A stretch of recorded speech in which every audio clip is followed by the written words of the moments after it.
உம்மத்தின் மீது ஸல்லல்லாஹு அலைஹி வஸல்லம் எவ்வளவு பிரியம் வைத்திருந்தார்கள் என்பதை பற்றி உரையாடுவதற்காக நமது மக்தம் மதரசா மாணவர் தீன் அவர்கள் உரையாற்றுவார்கள்.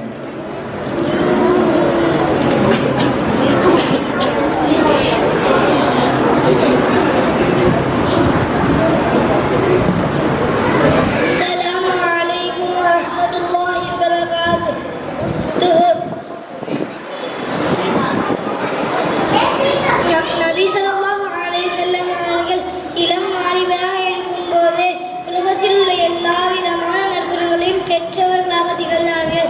நபிகள் நாயகம் ஸல்லல்லாஹு அலைஹி வஸல்லம் அவர்கள் தங்கள் உம்மத்தார்கள் மீது அன்பும் அக்கறையும் உள்ளவர்கள். மெஹராஜ் பயணத்தின் போது அல்லாஹ் நபி அவர்களை நேரடியாக பார்த்து அஸ்ஸலாமு அலைக அய்யுஹன் நபியு என்று சலாம் கூறிய போது, இறைவா, எனக்கு மட்டும் தானா சலாம், என் உம்மத்திற்கு இல்லையா என்று கேட்டார்கள். உடனே ஸலாம் அலைனா அலா இபாதில்லாஹி ஸாலிஹீன் என்று கூறிய போதுதான் நபி அவர்களின் முகத்தில் மகிழ்ச்சி வந்தது. யாராவது கஷ்டப்பட்டால் தான் நபியை தாங்கிக் கொள்ளவே முடியாது. கஷ்டப்படுபவர்களுக்கு உதவுவதில் தான் நபிக்கு நிகழ்நகத்தில் யாரும் இல்லை. ஜாபிர்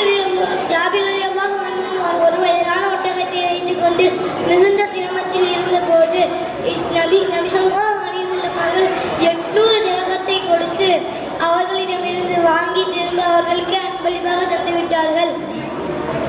நபி ஸல்லல்லாஹு அலைஹி வஸல்லம் அவர்கள் தங்களின் உள்ளத்தின் யாரையும் தவறாக எண்ணியதே கிடையாது. நபி ஸல்லல்லாஹு அலைஹி வஸல்லம் அவர்கள் யார் கேட்டினும் இல்லை என்று சொல்லியதே இல்லை. நபி ஸல்லல்லாஹு அலைஹி வஸல்லம் அவர்கள்